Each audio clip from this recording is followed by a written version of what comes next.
Because it works. You have a victim up there who says, that's the man who raped me, I'll never forget him.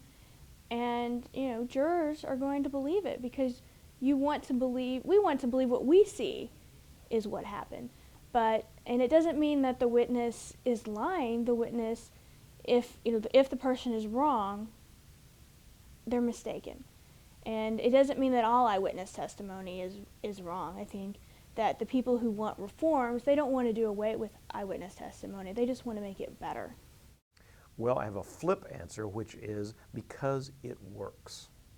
Because as long as they can do this, and prosecutors say, looks good to me, judges say the same, and juries say, well, okay, if the victim says that's him, we're going to go with the victim. As long as that process remains pretty much the way it has been, there's not sufficient impetus for them to change. It's not that they think they're doing anything wrong and they don't care. It's that this has always worked. There have not been questions raised to a great extent up until fairly recently, and even as the questions have been raised, if all you have, and this is typical of most jurisdictions I think, if all you have is one wrongful conviction out of 10,000, then you can write it off to, well, this one had a problem, but that doesn't mean they all have problems. So you can write it off to kind of an episodic thing as opposed to something that happens routinely.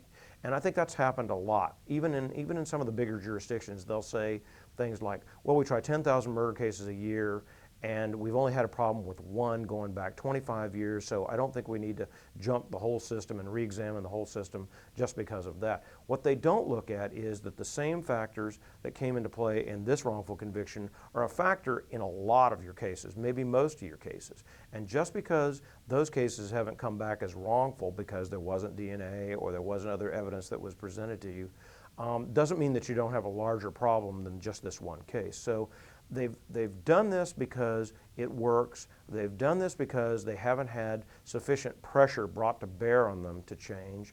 And they think they're doing it. They think they're doing the right thing. I mean, I don't think this is largely a situation of corruption amongst law enforcement. I think it's more along the lines of this is the way they've always done it.